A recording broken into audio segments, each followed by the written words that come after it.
Hello students, welcome back. I'm Abhishek Tiwari once again bringing you back the second video of the lesson 4 of your first flight. The name of the lesson is From the Diary of Annie Frank. Students, जैसा कि last हम लोगों ने इसके first video को study किया था and I had told you about the summary means introduction, a short introduction and a small part of explanation as well. So आज हम लोग स्टूडेंट जो है एक्सप्लेनेशंस को आगे बढ़ाएंगे, थोड़ा सा और बेहतर तरीके से एक्सप्लेनेशंस को आगे करेंगे, ठीक है। सो आगे शुरू करते हैं और देखते हैं एक्सप्लेनेशन के कुछ और हिस्सों को which I'm just going to provide you. Okay, so take a look everyone. Okay so आज हम लोगों को जो है जहाँ से शुरू करना है वो ये है। Okay, let me put it more clearly. Any कह रही है कि अब मुझे ज़रा इसे और क्लियरली स्पष्टता से मेरी बात रखने दीजिए। मैं रखती हूँ। Since no one will believe that a 13-year-old girl, क्योंकि कोई भी ये बिलीव नहीं करेगा कि मात्र 13 साल की एक लड़की is completely alone in the world, कि वो इस दुनिया में बिल्कुल अकेली है। इस बात को कोई भी एक्सेप्ट नहीं करेगा। एंड आई एम नॉट, और मैं भी नहीं, ठीक है। I have loving parents and a 16-year-old sister. Okay, मेरे बहुत प्यार करने वाले पेरेंट्स हैं, 16 साल की एक बहन है। And there are about 30 people I can call friends, और 30 ऐसे लोग हैं जिनको मैं फ्रेंड्स कह सकती हूँ। आई हैव अ फैमिली ना, उसने कहा कि मेरे पास एक फैमिली है। लविंग आंट्स, प्यार करने वाली आंटी हैं। अ गुड होम, एक अच्छा सा घर है। No on the surface I seem no on the surface I seem to have everything. Okay, नहीं ना, अगर मैं ध्यान से देखूँ वो सरफेस पे तो मुझे सभी जो है ऐसा लगता है जैसे कि आई हैव एवरीथिंग, मेरे पास हर चीज़ है। Okay, except my one true friend, केवल एक मेरा सच्चा दोस्त छोड़ करके मेरे पास सब कुछ है। All I think about when I am with friend is having a good time. Okay, जो कुछ भी मैं सोचती हूँ जब मैं दोस्तों के साथ रहती हूँ तो मैं ये सोचती हूँ कि एक अच्छा समय गुजरे उनके बीच में। I can bring myself to talk about anything. Okay, she says, वो कहती है आई कैन ब्रिंग, ओके, वो कहती है कि I can bring, I can't bring myself to talk about anything, मैं अपने आप को कुछ भी बोलने के लिए नहीं कह सकती, ठीक है। Any thing but ordinary every day things, लेकिन रोज़मर्रा की साधारण चीज़ों के अलावा कुछ भी कहने के लिए मैं नहीं अपने आप को नहीं कह सकती। We don't seem to be able to get any closure. We don't seem, हम दिखाई नहीं पड़ते हैं, to be able to get any closure, मतलब सब कुछ होने के बावजूद भी हम बहुत नज़दीक दिखाई नहीं पड़ते हैं, मतलब सब कोई एक नज़दीक या बहुत क्लोज दिखाई नहीं पड़ते हैं। एंड दैट्स द प्रॉब्लम, और यही समस्या है मेरे साथ। May be it's my fault, शायद ये मेरी समस्या हो सकती है, मेरी गलती हो सकती है। That we don't confide in each other, कि हम एक दूसरे से जुड़े हुए नहीं हैं, हम दूसरे के साथ कैद नहीं हैं ना, एक साथ नहीं हैं। शायद ये मेरी फॉल्ट हो सकती है। ओके, इन एनी केस, किसी भी मामले में, that just how things are ना, चीज़ें निर्भर करती हैं कि हैं बाकी चीज़ें कैसे, फैक्टर्स क्या होते हैं और कैसे काम करते हैं। And unfortunately they are not liable to change, और दुर्भाग्य से मेरे मामले में they are not liable to change, ये बदलाव लाने के लिए जिम्मेदार नहीं हैं। इनसे बदलाव की कोई जिम्मेदारी नहीं होती है, जो भी चीज़ें मैं बता रही हूँ। This is why I have started the diary. इसी सब वजह से जब मैंने देखा कि इतना सब कुछ भरा पूरा परिवार होने से, इतने फ्रेंड होने के बाद भी somehow I was feeling that I'm not pleasant with the company of all these. So and I also thought that unfortunately they are not liable to change, means अगर ये सब हमारे साथ हैं इसके बावजूद भी ये जिम्मेदारी के बदलावों की जिम्मेदारी नहीं है इनके ऊपर। सो इसलिए मैंने स्टार्ट किया डायरी लिखना। मैंने सोचा कि डायरी ही एक सबसे बेहतर विकल्प हो सकता है। Okay, clear.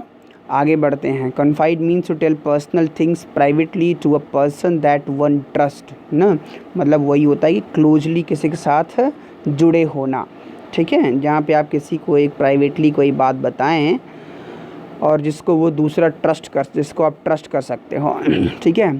To enhance the image of this long awaited friend in my imagination, मतलब कि इन्हांस करने के लिए, बढ़ाने के लिए, मजबूत करने के लिए जो इमेज थी, जो एक पिक्चर थी इस तरह के लंबे समय से इंतज़ार वाले दोस्त की मेरी अपनी कल्पनाओं में, उसको और मजबूत करने के लिए ना, I don't want to jot down the fact in this diary ना, उसने कहा कि I don't want to jot down, okay, so it means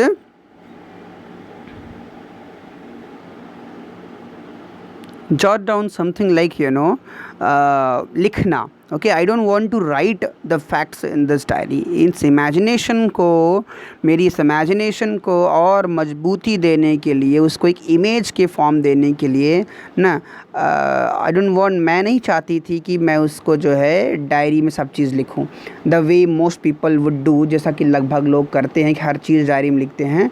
but I want the diary to be my friend, लेकिन मैं केवल इतना चाहती थी कि मैं चाहती हूँ कि डायरी मेरी सबसे अच्छी दोस्त हो। And I am going to call this friend Kitty, और मैं अपनी इस फ्रेंड को किटी कहने जा रही हूँ। उसने अपनी डायरी को एक नाम दिया, उसका नाम रखा किटी, ठीक है। सिम्बॉलिकली उसने अपने फ्रेंड, अपनी डायरी को एक नाम दिया और उसका नाम रखा Kitty, okay, clear, okay. Moving further, so कुछ क्वेश्चंस इससे जुड़े हुए यहाँ पे हैं।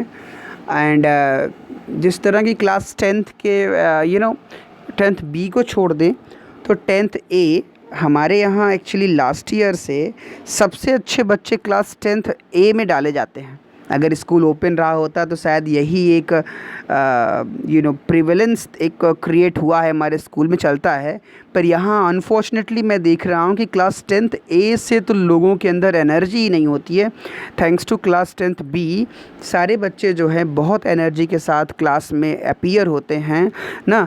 बाकी 10th A के बच्चे, उनको लगता है कि इंग्लिश पढ़ना शायद इम्पॉर्टेंट नहीं है, ठीक है, इसलिए वो अपीयर नहीं होते हैं। सो आई जस्ट वांट टू से देम, मैं बस केवल उनसे इतना ही कहना चाहता हूँ, जब आपके मैथ और साइंस में नंबर बच्चों कम आएंगे ना, तो इंग्लिश ही सप्लीमेंट का रोल प्ले करता है। Don't you forget it, okay, इसको भूलिए नहीं। और बहुत सख्ती से मैं कह रहा हूँ कि इंग्लिश पढ़ने की आदत डाल दीजिए। This would help you to increase your marks in exams, okay. By the however, तो ये चीज़ें क्वेश्चंस दिए गए हैं, आप इनके आंसर्स को प्रैक्टिस करेंगे और ट्राई टू शो मी। अभी जिस दिन मैंने देखा, मैं ये किस लिए कह रहा हूँ, क्योंकि मैं देख रहा हूँ एक दिन मैंने test question answers notebooks check करने की बात कही, ठीक है। ऑलमोस्ट कोई अपीयर नहीं हुआ, सभी लोग साइंस टेस्ट देने में लगे थे। नो प्रॉब्लम, मैं नहीं कहता कि आप साइंस टेस्ट मत दीजिए, साइंस टेस्ट देने के बाद तो आप कॉपी सेंड कर सकते थे, but you forget, it shows how interested you are, ये दिखाता है कितने आप इंटरेस्टेड हैं पढ़ने के लेकर के, ठीक है। तो जैसे आप पढ़ेंगे ना, जैसा आप अपनी ओर से रवैया दिखाते हैं, वैसे ही सामने वाले टीचर का भी रवैया हो जाता है समय के साथ साथ। So you can't blame anyone, आप बाद में किसी को ब्लेम नहीं कर सकते हैं, ठीक है, इस बात को याद रखिएगा, ठीक है। आगे बढ़ते हैं। Since no one would understand a word of my stories to Kitty, okay, since no one would understand, कोई भी जो है नहीं समझ सकता या नहीं समझ पाएगा, a word of my stories, मेरी स्टोरीज़ का जो एक वर्ड भी, to Kitty if I were to plunge right in, okay. वो कहती है कि since no one would understand, कोई भी नहीं समझ पाएगा, a word of my stories, मेरी कहानियों का एक शब्द भी, किटी को जो मैं लिखूँ किटी में, if I were to plunge right in means, अगर मैं उसमें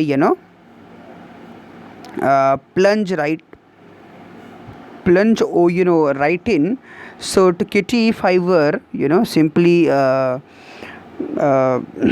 she said कि अगर if I were to plunge right in, अगर मैं इनमें डुबकी लगाती, काश मैं अगर इसमें डुबकी लगाती, so since no one would understand a word of my stories to Kitty if I were to plunge right in, अगर मैं इसमें डूब करके नहीं लिख रही या डूब करके नहीं बताती, तो मतलब गहराई से नहीं बताती, तो शायद कोई भी इसको समझ नहीं पाता।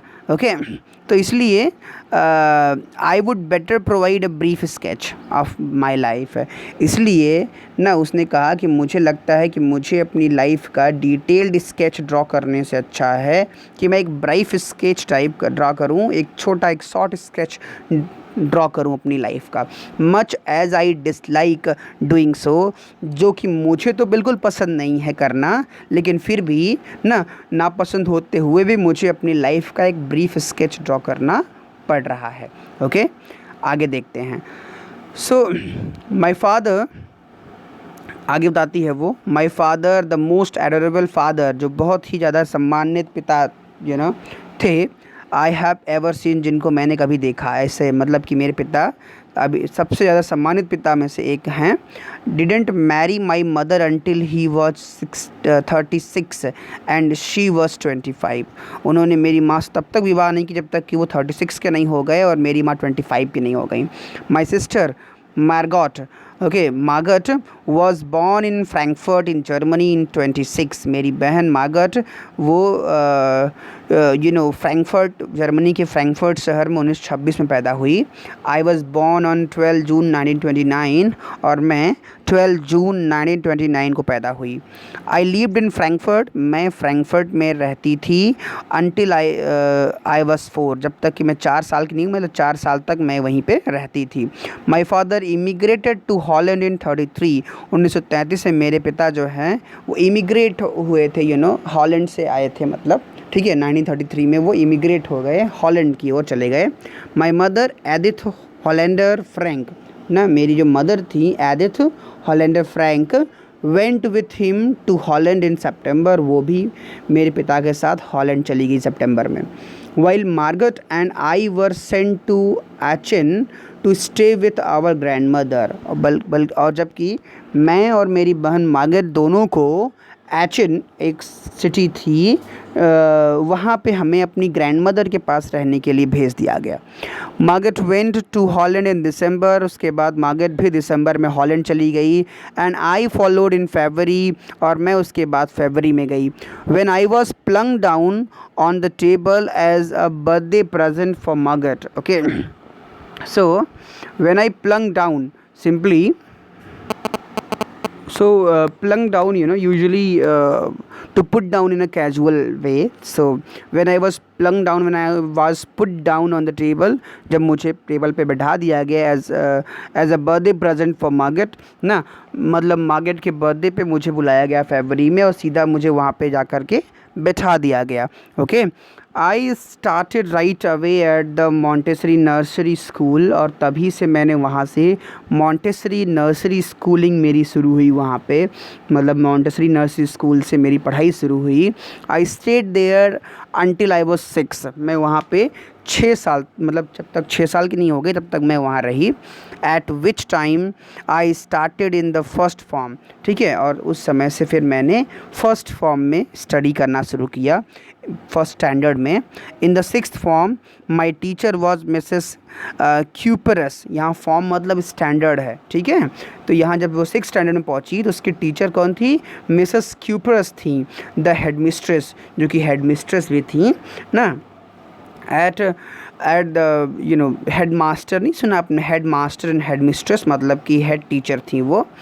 Eight the end of the year we were both in tears, और जब वर्ष का अंत हुआ, जब 1 वर्ष पूरे हो गए मेरे वहाँ पढ़ने के, तो हम दोनों की आंखों में आंसू थे। As we said heart breaking farewell, क्योंकि दिल तोड़ने वाली एक विदाई मेरी हो रही थी, तो मेरी और मेरी हेड मिस्ट्रेस दोनों की आंखों में जो है आंसू थे।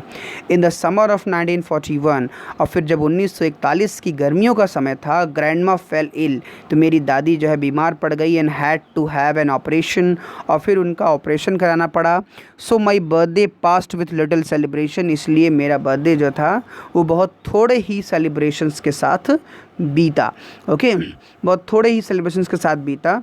ग्रैंडमा डाइड इन जनवरी 1942। जनवरी 42 में मेरी ग्रैंडमा का देहांत हो गया। No one knows how often I think of her ना, कोई नहीं जानता कि कितना अक्सर मैं उनको याद करती थी एंड उनके बारे में सोचती थी एंड स्टिल लव हर, और कितना उनको प्यार करती हूँ, ठीक है, अभी भी।